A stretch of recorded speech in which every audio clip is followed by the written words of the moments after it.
नमस्कार। नवीन senior secondary school की online classes में मैं गोविंद गुप्ता आपका एक बार फिर से हार्दिक स्वागत करता हूं। आज हम 11th कॉमर्स के सब्जेक्ट अकाउंट्स का सेकंड लेक्चर आज हम देखेंगे। पहले वाले लेक्चर में हमने आपको जनरल एंट्री के टॉपिक में कुछ चीज़ें आपको समझाई थी, कुछ जनरल एंट्रियाँ आपको बताई थी।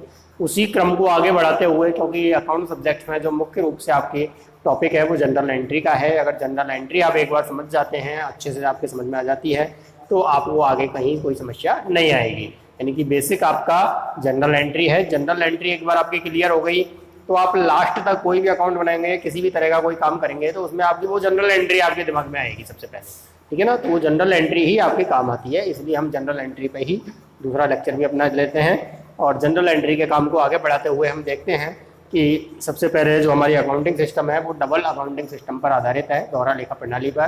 दोहरा लेखा प्रणाली का मतलब कोई भी जो ट्रांजेक्शन होता है उसके दो पक्ष होते हैं, टू साइड होते हैं, ठीक है। दो पक्ष होते हैं, दो पक्ष यानी कि एक हमारे पास से कुछ जा रहा होता है, एक हमारे पास कुछ आ रहा होता है, ठीक है। तो दोनों पक्षों की एंट्री हमें इसमें करनी होती है लेखा पुस्तकों में, जिसको हम डबल अकाउंटिंग सिस्टम कहते हैं, ठीक है। तो जब किसी ट्रांजेक्शन के दोनों पक्षों की एंट्री की जाती है तो वो डबल अकाउंटिंग सिस्टम कहलाता है। अब एंट्री करने के लिए हमें उसके 3 नियमों को नाम याद रखना है।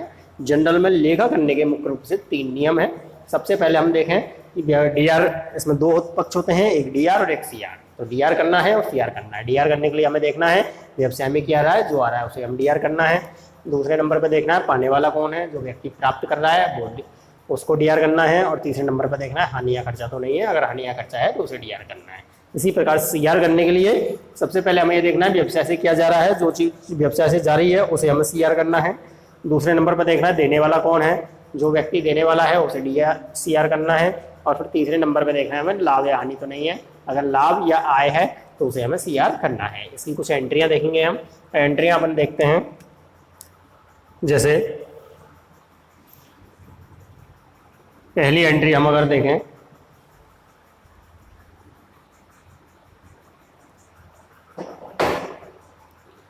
तो पहली एंट्री हम देखते हैं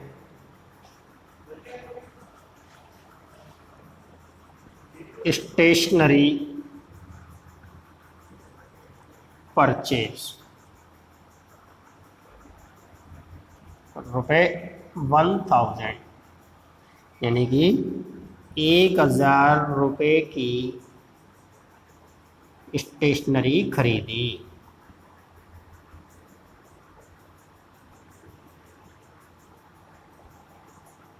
अब इससे एंट्री करने के लिए या तो आपके सीधे ही समझ में आ जाए कि हमने स्टेशनरी खरीदी है, स्टेशनरी हमारा क्या है, एक्सपेंसेस है, तो एक्सपेंसेस को डीआर करना है। या फिर आप इसको देख लें, अपने नियम से देख लें, 1000 रुपये की स्टेशनरी खरीदी, व्यवसाय में क्या आ रहा है, स्टेशनरी आ रही है, स्टेशनरी आ रही है ना, तो स्टेशनरी को डीआर कर दें। या पाने वाला कौन है, नहीं है, हानि या खर्चा तो नहीं है, अब खर्चा है स्टेशनरी तो खर्चे को डीआर करना है। तो एंट्री हो जाएगी आपकी स्टेशनरी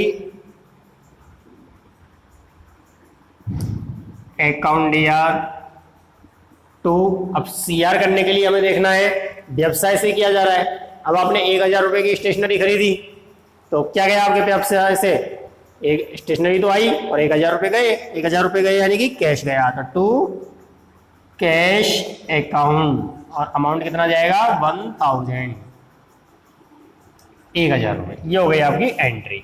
इसी प्रकार एक नई सेकंड एंट्री देखते हैं। क्या एंट्री देखेंगे हम सेकंड। अब उधार माल खरीदा, जैसे राम से या गुड्स परचेज फ्रॉम राम, रुपये 5000। राम से 5000 रुपये का माल खरीदा। अब इसको आपको थोड़ा समझना चाहिए। Goods purchase from Ram, Ram से 5000 रुपये का माल खरीदा। जब किसी व्यक्ति का नाम किसी ट्रांजैक्शन में आ जाए, दैट्स इंपॉर्टेंट, आप इसको नोट कर लें कि जब किसी व्यक्ति का नाम किसी ट्रांजैक्शन में आ जाए तो वो उधार का व्यवहार होता है। उधार का व्यवहार कब नहीं होता है, यानी कि नगद का ट्रांजैक्शन कब कहलाएगा, वो या तो उसके ट्रांजैक्शन में नगद शब्द आए या फिर किसी का नाम नहीं आए। केवल दो पोजीशन होती है कैश ट्रांजैक्शन में।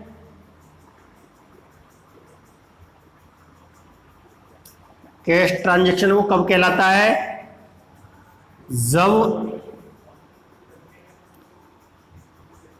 ट्रांजैक्शन में या व्यवहार में कैश यानी कि नगद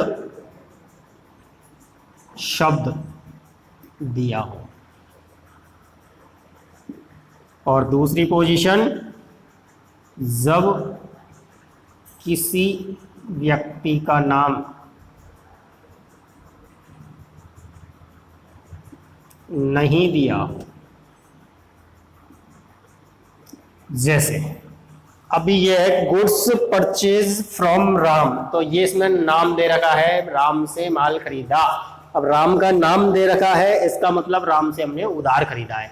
अगर ये होता कि गुड्स परचेज फ्रॉम राम या कैश, यानी cash goods purchase from Ram, Ram से नगद माल खरीदा।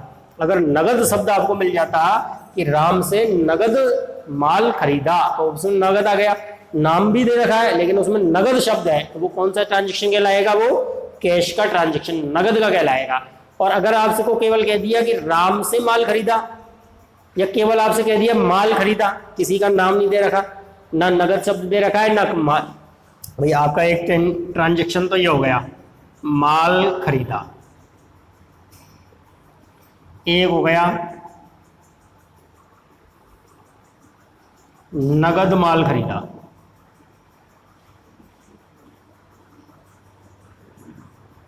एक हो गया राम से माल खरीदा, एक हो गया राम से नगद माल खरीदा। इसमें क्या है, आपको ये ट्रांजैक्शन को समझना पड़ेगा, एक बार ये सब क्लियर हो जाएगी फिर कोई दिक्कत नहीं है। अब जैसे अपन ने दे दिया इसमें माल खरीदा, ये आपको केवल दो शब्द है इसमें, गुड्स परचेज, माल खरीदा। जब व्यवहार में नगद शब्द दे रखा है क्या, नहीं दे रखा। जब किसी व्यक्ति का नाम नहीं दिया हो, इसमें किसी व्यक्ति का नाम दे रखा है क्या, नहीं दे रखा। किसी व्यक्ति का नाम नहीं है, नगद शब्द भी नहीं है, तो ये कौन सा ट्रांजैक्शन कहलाएगा आपका, कैश का। जब किसी व्यक्ति का नाम नहीं दे रखा है तो वो क्या कहलाएगा, कैश का ट्रांजैक्शन, यानी कि इसकी एंट्री हम क्या करेंगे, purchase account D to cash. दूसरी आपकी आती है क्या, नगद माल खरीदा, इसमें कैश शब्द दे ही रखा है, जब नगद दे ही रखा है तो फिर वो कैश का ही है, इसकी भी एंट्री वही होएगी आपकी purchase account D to cash. अब तीसरा आता है राम से माल खरीदा। अब ये आ रहा है जब किसी व्यक्ति का नाम नहीं दिया हो। अब इसमें तो नाम दे रखा है, ये नाम दे रखा है, तो कौन सा ट्रांजैक्शन कहलाएगा, ये उधार का ट्रांजैक्शन कहलाएगा। ये कौन सा है, उधार का, क्रेडिट जिसको बोलते हैं, उधार का ट्रांजैक्शन ये कहलाएगा। और राम से नगद माल खरीदा, अब इसमें नाम तो दे रखा है आपको राम का, लेकिन साथ में आपको शब्द कौन सा मिल रहा है, नगद शब्द। तो जब व्यवहार में कैश नगद शब्द दिया हो तो वो कौन सा ट्रांजैक्शन कहलाएगा, कैश का। तो इसका मतलब उधार का ट्रांजैक्शन कब होता है, जब उसमें नगद शब्द नहीं दिया हो और किसी व्यक्ति का नाम दे रखा हो, तो उधार का ट्रांजैक्शन कहलाता है। अगर किसी व्यक्ति का नाम दे रखा है और नगद शब्द दे रखा है तो नगद का कहलाएगा, अगर किसी का नाम नहीं दे रखा तो भी वो नगद का कहलाएगा। यानी कि उधार का कब होता है, वो जब किसी व्यक्ति का नाम दे रखा हो और उसमें नगद शब्द नहीं दे रखा हो तो वो उधार का ट्रांजैक्शन कहलाता है।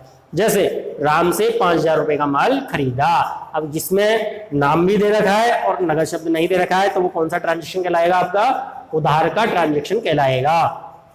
अब उधार का ट्रांजैक्शन है तो अपन वही देखेंगे व्यवसाय में क्या आ रहा है, राम से 5,000 का माल खरीदा, 5,000 रुपए का माल आ रहा है तो गुड्स आ रहा है। परचेज, गुड्स को खरीदते समय क्या कहते हैं अपन, माल को परचेज कहते हैं, मैंने पिछले वीडियो में आपको बताया था। तो यहां हम एंट्री करेंगे परचेज अकाउंट डीआर और सीआर करने के लिए 2।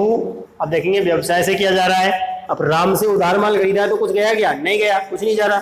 देने वाला कौन है? देने वाला तो हम है, तो हम अपनी पुस्तकों में अपना नाम लिखते ही नहीं। राम से 5,000 का माल खरीदा, देने वाला कौन हुआ? राम।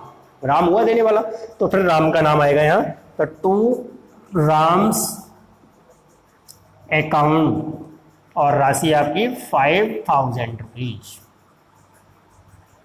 ये चीजें जो मैं आपको बता रहा हूं, इनको आप नोट, एक कॉपी में आप नोट करते जाएं, तो ये चीजें आपके बाद में भी काम आएगी। जैसे कैश ट्रांजेक्शन का वो होता है, जिसमें मैंने एग्जांपल दिया है, इसको आप वीडियो को रिवर्स करके भी इसको देख सकते हैं और उसमें इनको नोट कर सकते हैं। ठीक है, इसके बाद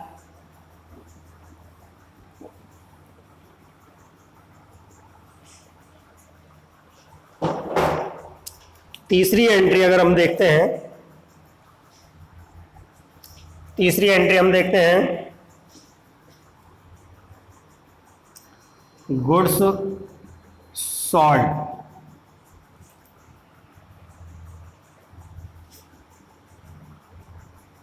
रुपये 3,000, 3,000 रुपये का माल बेचा। अब इसमें किसी का नाम नहीं है, तो ये कौन सा कहलाएगा? कैश ट्रांजैक्शन कहलाएगा। 3,000 रुपये का माल बेचा है, तो ये कौन सा ट्रांजैक्शन हुआ? कैश का ट्रांजैक्शन होगा। अब 3,000 का माल बेचा है, तो अब एंट्रियां देखिए, एंट्री कैसे करेंगे हम? एंट्री करने के लिए आपको वही डेबिट देखना है, सबसे पहले डीआर करना है। डीआर में व्यवसाय में क्या आ रहा है? आपने 3,000 रुपये का माल बेचा, माल बेचा है, गया तो माल आपके पास से, अब बेचा है तो आएगा क्या आपके पास? पैसा आएगा, सिंपल सी बात है। तो पैसे को हम डीआर करेंगे, पैसे को क्या बोलते हैं हम? कैश। तो एंट्री हो जाएगी आपकी कैश अकाउंट डीआर, और सीआर करने के लिए 2। अब देखेंगे व्यवसाय से क्या जा रहा है? 3,000 का माल बेचा है आपने, तो आपके पास से क्या गया भाई? 3,000 रुपये का माल बेचा आपने, तो आपके पास से क्या गया? हमारे पास से गया है माल। माल बेचा है तो माल गया। अब माल को बेचते समय हम क्या कहते हैं? सेल्स। तो 2 सेल्स अकाउंट, और अमाउंट आपका 3,000 रुपीज आ जाएगा। इसके बाद नेक्स्ट एंट्री हम देखते हैं number 4।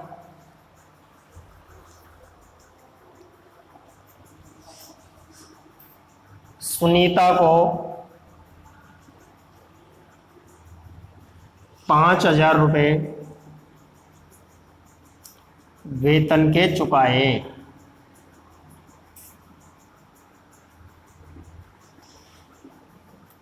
Salary paid to Sunita ₹5,000।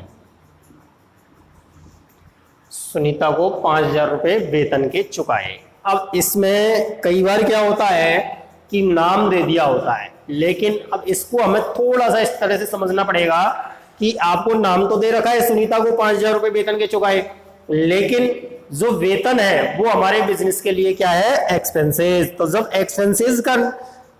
Expenses कोई आता है तो उस एक्सपेंसेस का नाम लिखा जाता है, ना कि उस व्यक्ति का नाम। ठीक है, तो आपने यह वेतन किससे को चुकाए हैं? जैसे स्टेशनरी खरीदी अपन ने, तो स्टेशनरी के राम से 5,000 की स्टेशनरी खरीदी, तो उसमें तो राम से उधार खरीदी आपने इसलिए, लेकिन अपन कहें कि राम को स्टेशनरी के 5,000 रुपये चुकाए। ठीक है ना, तो इसमें अब सुनीता को 5,000 रुपये वेतन के चुकाए हैं, तो यहाँ सुनीता इंपॉर्टेंट नहीं है, यहाँ इंपॉर्टेंट क्या हुआ? वेतन। तो अब इसमें 2 इफेक्ट आएंगे। डीआर करने के लिए अपन देखेंगे व्यवसाय में क्या आ रहा है। सुनीता को हमने 5,000 रुपये वेतन के चुकाए हैं, व्यवसाय में कुछ आ रहा है क्या? नहीं आ रहा है। दूसरे नंबर पे पाने वाला कौन है? अब आप कहोगे सुनीता है पाने वाला, लेकिन मैंने आपको ये बताया था कि आपको सुनीता को यहाँ इग्नोर करना है, क्योंकि ये एक्सपेंसेस है, सैलरी है आपकी। सैलरी बिजनेस की एक्सपेंसेस होता है, और एक्सपेंसेस के लिए हमें एक्सपेंसेस का ही नाम लिखना होता है, क्योंकि नीचे जो हानि या खर्चा तो नहीं है, तो ये खर्चा है, एक्सपेंसेस है, इसलिए यहाँ एक्सपेंसेस का नाम लिखेंगे। तो यहाँ एंट्री होगी आपकी salary account DR to CR के लिए व्यवसाय से किया जा रहा है, 5,000 रुपये वेतन के चुकाए हैं, तो अपने पास से क्या गया? अपने पास से गया कैश चुकाया। तो यहाँ लिखेंगे हम टू कैश अकाउंट, और अमाउंट आएगा 5,000।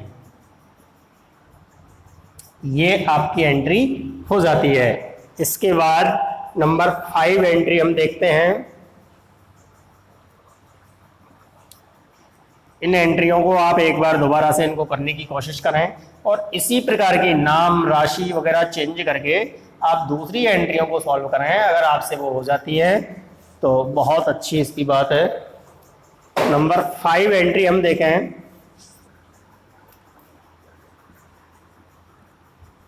फर्नीचर परचेज रुपए 10,000, 10,000 रुपये का फर्नीचर खरीदा।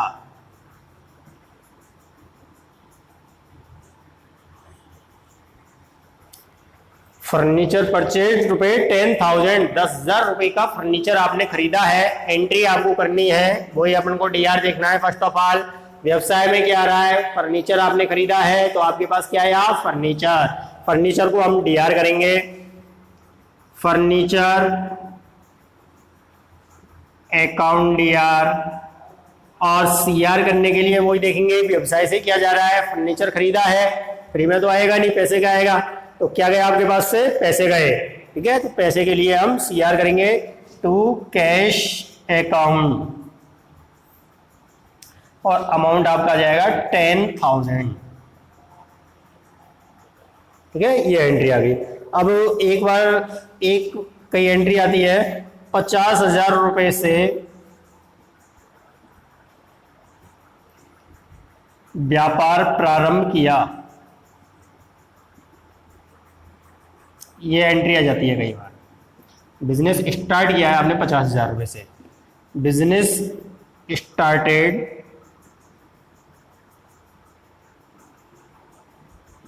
With cash ₹50,000। 50,000 रुपए से व्यवसाय प्रारंभ किया, बिजनेस स्टार्टेड विद कैश ₹50,000। नियम वही है, एक बार डीआर करना है, एक बार सीआर करना है, दोनों पक्षों की एंट्री करनी है। नियम आपके ये 3 ही है, यानी इसके अलावा कोई और नहीं है। व्यवसाय में क्या आ रहा है, 50,000 रुपए से व्यापार प्रारंभ किया है, तो आप ये देखिए आपके व्यवसाय में क्या आ रहा है। अब आप लोग समझो, मैंने 50,000 रुपए लगा के व्यवसाय प्रारंभ किया तो मेरे पास से तो 50,000 रुपए गए। ठीक है, आपके पास से गए नहीं है, आपका मतलब है यहाँ पर बिजनेस के पास पैसा आया है। आप खुद की एंट्री नहीं करनी है अपन को हमारा मतलब है व्यवसाय का। हम कह रहे हैं ना व्यवसाय में क्या आ रहा है, तो अपन ने 50,000 रुपए लगाए हैं तो व्यवसाय में 50,000 रुपए आए, व्यवसाय में तो पैसा आया ना, तो पैसा आया है, कैश आया है, तो कैश को ही हमें डीआर करना है। तो एंट्री हो जाएगी आपकी कैश अकाउंट डीआर, और सीआर के लिए 2। अब 50,000 से व्यापार प्रारंभ किया है, तो जब भी ये व्यापार प्रारंभ का जब शब्द आ जाए, आपका बिजनेस स्टार्टेड, व्यापार प्रारंभ का जब शब्द आ जाए, तो हमेशा 2 में आपको क्या लिखना है, कैपिटल, टू कैपिटल अकाउंट। ये पूंजी होती है व्यवसाय की। यहाँ ये वाला नियम आपका काम नहीं करेगा कि व्यवसाय से किया जा रहा है, देने वाला कौन है, या लाभ या आय तो नहीं है। ये आपकी क्या कहलाएगी, जब भी आपका बिजनेस स्टार्टेड या व्यापार प्रारंभ किया शब्द आता है तो आपको हमेशा कैपिटल ही लिखना है। ठीक है, तो cash account DR to capital, और अमाउंट आ जाएगा आपका 50,000 रुपीज। इसके बाद नेक्स्ट एंट्री हम देखते हैं।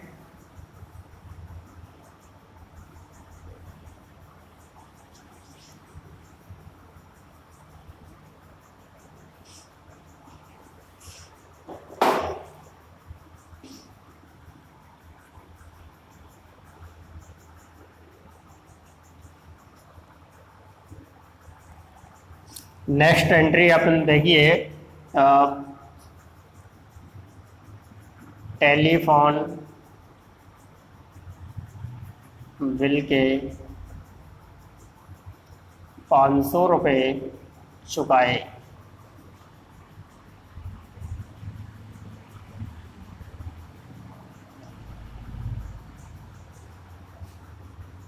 Telephone bill paid ₹500। ये आपकी एंट्री है, टेलीफोन बिल के 500 रुपये चुकाए। Telephone bill paid ₹500।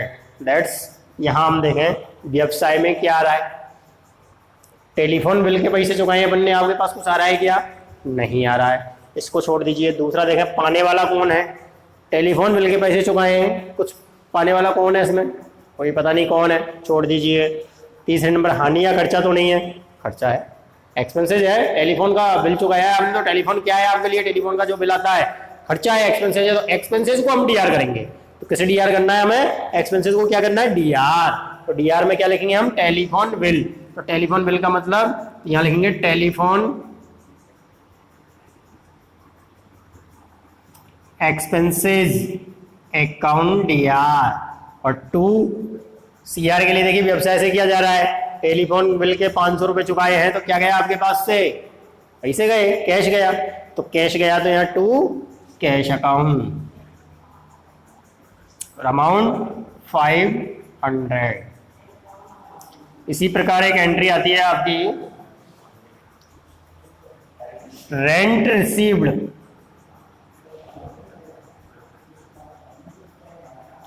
$2000, किराया प्राप्त किया ₹2000, ₹2000 किराया प्राप्त किया, ये आपकी एंट्री आ गई। अब आप कहोगे सब किराया तो खर्चा होता है चुकाते, लेकिन किराया आपका ठीक है, एक्सपेंसेस होता है, लेकिन एक्सपेंसेस नहीं, आपकी इनकम भी हो सकती है।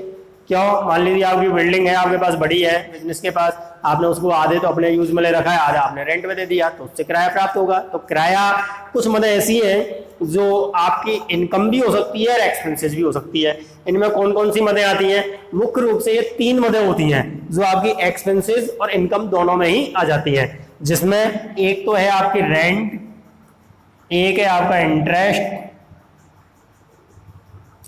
और एक है आपका डिस्काउंट। किराया, ब्याज और बट्टा, छूट, ये 3 मदें ऐसी हैं जो आपकी इनकम भी हो सकती है और एक्सपेंसेस भी हो सकती है। अब आप देखिए किराया, किराया अगर अपन ने कोई चीज किराए, दुकान किराए से ले रखी है तो किराया चुकाना पड़ेगा, वो एक्सपेंसेस है। और यदि हमने किसी को दे रखा है तो उससे हमें किराया वसूल होगा, वो हमारी इनकम है। इसी प्रकार इंटरेस्ट, ब्याज, अगर हमने किसी से पैसे उधार ले रखे, उस पर हमको इंटरेस्ट देना है तो वो एक्सपेंसेस होगा हमारा। और अगर हमने किसी को पैसा दे रखा है उधार, उस पर हमें ब्याज मिल रहा है, प्राप्त हो रहा है, तो वो हमारी इनकम होगी। इसी प्रकार डिस्काउंट, यदि हम अपना माल बेच रहे हैं और उस पर डिस्काउंट दे रहे हैं तो वो हमारा एक्सपेंसेस है। और यदि हम कोई माल परचेज कर रहे हैं, उस पर डिस्काउंट रिसीव्ड कर रहे हैं, तो वो हमारी इनकम है। तो ये 3 मदें ऐसी हैं, रेंट, इंटरेस्ट और डिस्काउंट, जो आपकी एक्सपेंसेस और इनकम दोनों ही हो सकती है। अब हमें यहाँ एंट्री जो करनी है, वो एंट्री करनी है किसकी, रेंट रिसीव्ड 2000 रुपीज, अर्थात किराया प्राप्त किया 2000 रुपए। अब हम अपने नियम देखेंगे, वो हमें डीआर करना है और फिर सीआर करना है। अब डीआर करने के लिए हम देखेंगे व्यवसाय में क्या आ रहा है, व्यवसाय में क्या आ रहा है। तो रेंट रिसीव्ड 2000, किराया प्राप्त किया 2000 रुपये। अब व्यवसाय में क्या आ रहा है आपके पास, 2000 रुपये प्राप्त किया आपने, पैसे आ रहे कि नहीं आ रहे, कैश आ रहा है। तो यहाँ एंट्री करेंगे हम कैश अकाउंट डीआर। और सीआर के लिए हम देखेंगे कि व्यवसाय से क्या जा रहा है, सीआर के लिए 2 लिख देंगे, 2। अब व्यवसाय से क्या जा रहा है, रेंट रिसीव्ड, किराया प्राप्त किया, कुछ जा रहा है कि आपके पास से, नहीं जा रहा। दूसरे नंबर पर देने वाला कौन है, किराया प्राप्त किया, इसमें यह भी पता नहीं है देने वाला कौन है।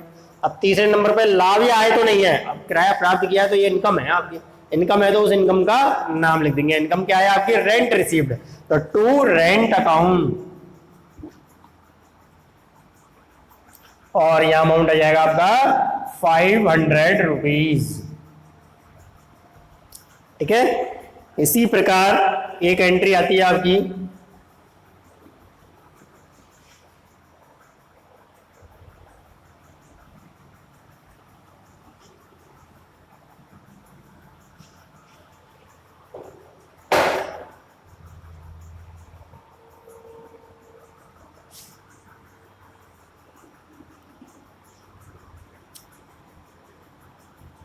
Paid to Ramesh. रुपये 5000।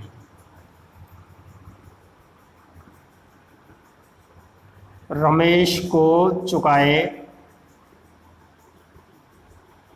5000। रमेश को हमने 5000 रुपये चुकाए। अब ये सिंपल एंट्री है, इसमें कोई ज़्यादा इतनी बीमारी नहीं है, ना कोई प्रॉब्लम है। वही डीआर करना है, सीआर करना है। व्यवसाय में क्या आ रहा है, रमेश को 5000 चुकाए, कुछ आ रहा है, नहीं आ रहा। पाने वाला कौन है, रमेश को चुकाए हैं तो पाने वाला कौन हुआ, रमेश हुआ। एंट्री क्या हो जाएगी यहाँ, रमेश। जब किसी का नाम आए तो उसमें रमेश अकाउंट डीआर ऐसे नहीं लिखते हैं अपन, यहाँ ऊपर स्ट्रेट कॉमा लगा करके एस लिखते हैं, रमेश अकाउंट डीआर। यानी रमेश खाता नहीं होता, रमेश का खाता होता है। तो का के लिए अपन को ऊपर स्ट्रेट कॉमा लगा करके और उसमें एस लगाना होता है। तो रमेश अकाउंट डीआर टू। अब टू के लिए इधर आ जाओ, व्यवसाय से क्या जा रहा है, रमेश को चुकाए 5000 रुपए, तो क्या गया, 5000 रुपए गए भाई। रुपए का मतलब कैश गया, तो टू कैश अकाउंट। और अमाउंट क्या जाएगा आपका 5000 रुपीज। इसी प्रकार एक एंट्री और अब लेते हैं कि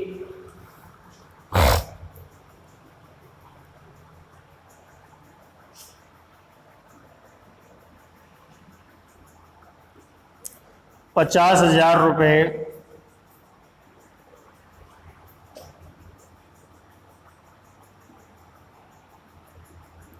का माल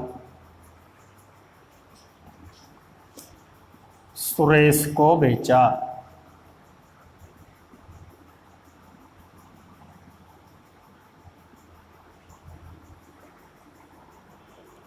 गुड्स sold to सुरेश ₹50,000।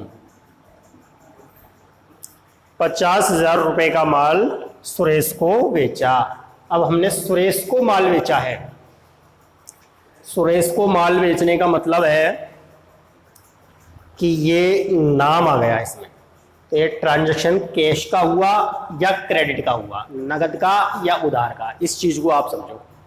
बताओ, याद करो कि कैश का है या उधार का है। सुरेश को माल बेचा, नगद शब्द इसमें कहीं नहीं है और किसी का नाम दे रखा है तो वो उधार का कहलाता है। अगर ये होता सुरेश को नगद माल बेचा तो वो नगद का व्यवहार कहलाता है, लेकिन इसमें नगद शब्द नहीं है और नाम दे रखा है तो वो उधार का व्यवहार कहलाएगा। तो 50,000 का माल सुरेश को बेचा, इसका मतलब उधार का है। तो अब इसमें अपन वही डीआर और सीआर करना है। डीआर करने के लिए देखेंगे व्यवसाय में क्या आ रहा है, 50,000 रुपए का माल सुरेश को बेचा, आपके पास क्या आया। अगर नगद बेचते तो पैसे आते, अगर अपन कैश बेचते नगद तो अपने पास क्या आता, पैसा आता। लेकिन अपन ने नगद नहीं बेचा, अपन ने तो उसको माल बेचा है, उधार बेचा है, तो पैसे नहीं आ रहे। तो दूसरे नंबर पे देखेंगे पाने वाला कौन है, तो पाने वाला कौन हुआ। अब हम इसमें देखेंगे कि पाने वाला कौन है। पाने वाला हुआ आपका सुरेश। सुरेश को माल बेचा है तो पाने वाला होता है आपका सुरेश। तो सुरेश के लिए यहां एंट्री करेंगे हम, सुरेश अकाउंट डीआर टू। अब सीआर के लिए देखिए व्यवसाय से क्या जा रहा है, आपने क्या किया है, माल बेचा है भाई, 50,000 का माल बेचा है ना सुरेश को, माल बेचा है तो क्या हुआ, 50,000 का माल सुरेश को हमने बेचा है तो व्यवसाय से क्या गया आपके, क्या जा रहा है, माल जा रहा है। तो माल को बेचते समय हम क्या कहते हैं, सेल्स। तो यहां लिखेंगे टू सेल्स अकाउंट और यहां अमाउंट आ जाएगा 50,000।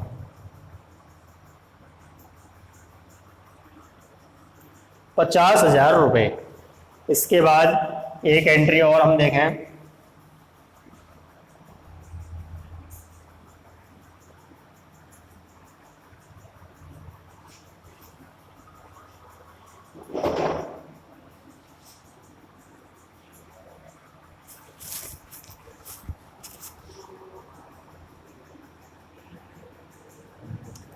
पोस्टेज पेड ₹500 है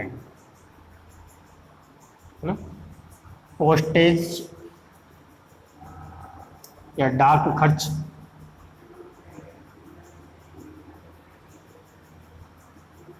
के ₹500 चुकाए। पोस्टेज पेड टू 500, डाक खर्च के ₹500 चुकाए। अब इसमें हम देखेंगे कि ₹500 हमने खर्च किया है, ₹500 चुकाए हैं। तो चुकाए हैं तो यहाँ व्यवसाय में क्या आ रहा है? अब ₹500 खर्चा किया है आपने, कुछ आ रहा है क्या? नहीं आ रहा। पाने वाला कौन है ये भी पता नहीं है। तीसरे नंबर हानि खर्चा तो नहीं है, पोस्टेज आपका खर्चा है, तो खर्चे का नाम लिखते हैं। खर्चे का नाम क्या है? पोस्टेज। एंट्री होगी आपकी पोस्टेज अकाउंट DR 500। और टू में क्या आएगा? अब टू के लिए देखिए व्यवसाय से क्या जा रहा है, तो आप देखेंगे यहाँ से कि व्यवसाय से क्या जा रहा है। आपने ₹500 खर्चे के चुकाए, पोस्टेज के ₹500 चुकाए हैं, तो आपके पास से क्या गया? कैश गया। तो टू कैश अकाउंट और अमाउंट आ जाएगा ₹500। इसी प्रकार आपके आता है कंप्यूटर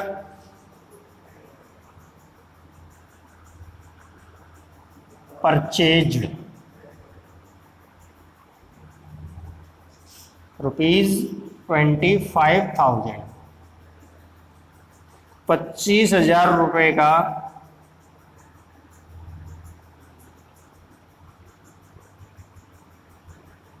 कंप्यूटर खरीदा।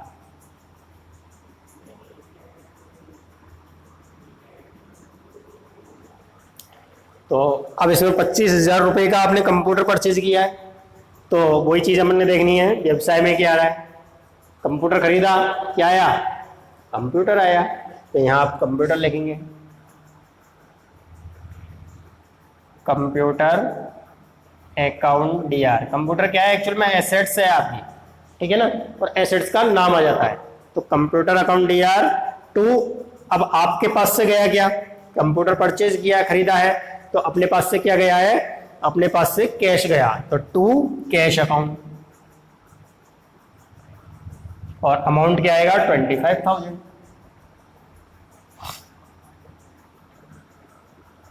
इस प्रकार से ये एंट्री आपकी कंप्लीट हो गई। तो अब आप इसी प्रकार से इन एंट्रियों को करें, समझें। इसके अलावा जो मैंने आपको ये एंट्रियां बताई हैं, इनको आप इनमें नाम, राशि वगैरह चेंज करके, जैसे यहाँ 25,000 का कंप्यूटर खरीदा, आप फर्नीचर परचेज कर लो, आप कार परचेज कर लो, स्कूटर परचेज कर लो, कोई और चीज़ परचेज कर सकते हैं, उनकी एंट्री कर सकते हैं। इसमें सुरेश को चुकाया है, महेश को चुका दो, गणेश को चुका दो, है ना, माल खरीदा है। तो इस तरह से इनकी एंट्रियां आप चेंज करके बुक्स में आप देख करके उनकी एंट्रियां करने की कोशिश करें, उनको समझें, ठीक है। और अगले वीडियो में हम इसकी अब कंबाइंड एंट्री आपको हम बताएंगे कि जब 2 या 2 से अधिक ट्रांजेक्शन होते हैं तो उनको हम एक साथ कैसे उनकी एंट्रियाँ करते हैं। Thank you.